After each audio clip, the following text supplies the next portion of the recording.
Alors dans cette vidéo, je vais vous présenter donc la position ouverte ou classique. Alors donc on va voir qu'elle sert surtout à faire des traits mélodiques, ou c'est aussi la position qu'on utilise sur les gammes.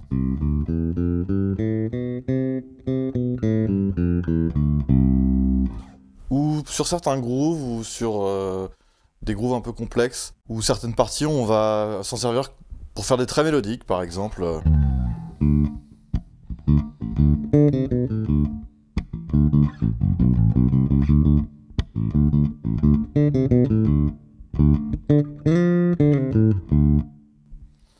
Alors, cette position, elle va nous servir pour construire notre technique en fait. Donc c'est très important de commencer par celle-ci, puisque en fait, ça va nous permettre déjà de nous muscler les doigts et de comprendre un peu le principe de la technique de base sur la basse. Donc, je vais commencer par vous montrer déjà comment on appuie. Donc, le principe, en fait, c'est déjà de couvrir 4 cases, sachant que le premier doigt, c'est celui-ci, donc l'index. Donc 1, 2, 3 et 4. Donc je vais couvrir 4 cases. Et donc, suite à ça, j'aurai un doigt par colonne. Donc le premier doigt s'occupera de cette colonne, le deuxième doigt de celle-là, etc. Je vais venir appuyer au bout de la case. Par exemple, là, je suis en position 5, c'est-à-dire, en fait, le doigt 1 en case 5. Alors, les positions aussi, c'est quand je dis position 3, mon doigt 1 se place sur la case 3, et donc, forcément, le reste suit, puisque c'est un doigt par case, etc. Position 4, ce sera doigt 1 sur case 4, donc les autres seront aussi également à leur place. Donc, pour en revenir à la base de la position, donc l'idée, ça va être d'arrondir comme ça ces doigts. Alors je vais commencer sur la petite corde, ce sera plus facile.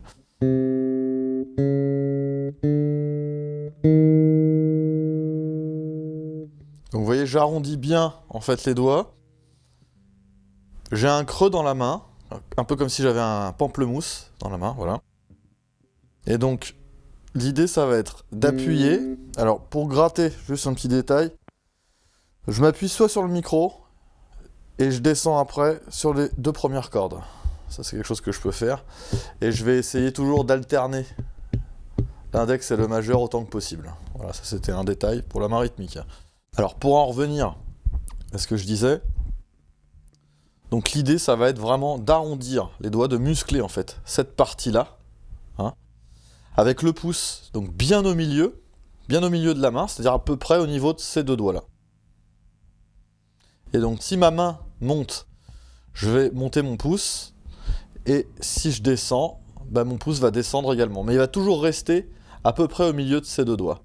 Pour que j'ai un bel équilibre dans ma pression. Et que, sachant qu'en plus ces 2 doigts-là sont les doigts les plus forts. Donc je vais avoir tendance vraiment à le mettre au milieu, voire légèrement vers celui-là. Bon, s'il est au milieu, ça ira bien. Ensuite, dans les exercices, je vais vous parler en fait des patterns digitales. Donc ce que j'appelle pattern digital, c'est par exemple 1, 2, 3, 4, 4, 3, 2, 1. Ce sera 1. Donc 1, 2, 3, 4 et 4, 3, 2, 1.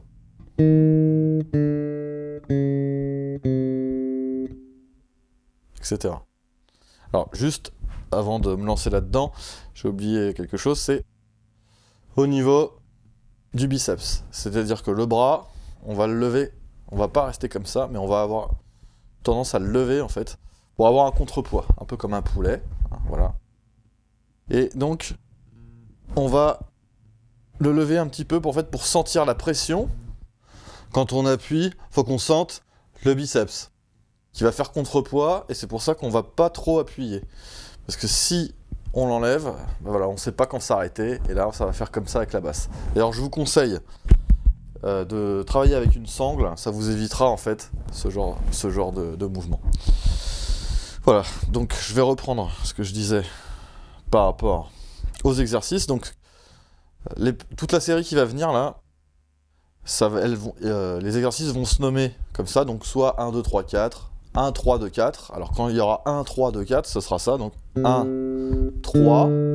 Mais il faudra boucher le trou, c'est-à-dire en fait mettre 2 à sa place, et non pas le laisser comme ça en l'air. Parce qu'en l'air, il sert à rien, il me met de la tension pour rien, et en plus, si j'ai à le rejouer derrière, bah, il faut que je réappuie. Donc c'est un geste en plus.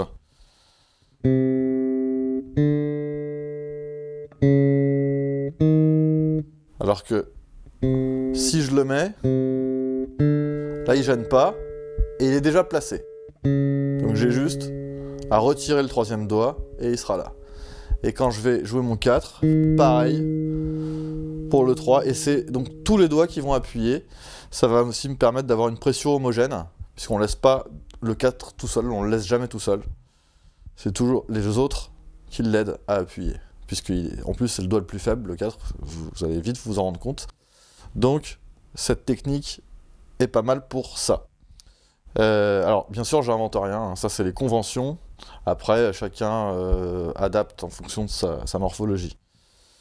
Quand je vais vous parler de 1, 4, 2, 3, il faudra boucher pareil les cases avec ses 2 doigts.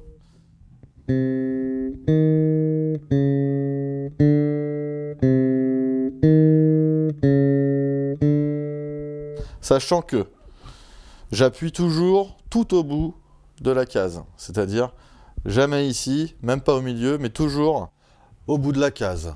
Ça va me permettre d'appuyer un peu moins fort, ce sera plus précis.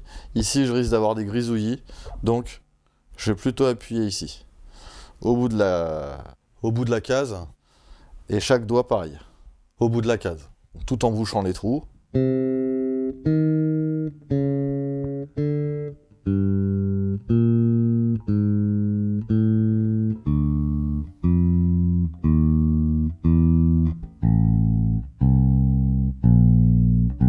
Etc. Et donc, je commence en position 5, et le but, c'est d'arriver en position 1.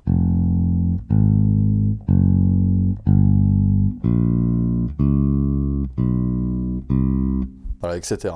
Eh bien, je crois qu'on a fait le tour de la position ouverte. À vous de jouer maintenant.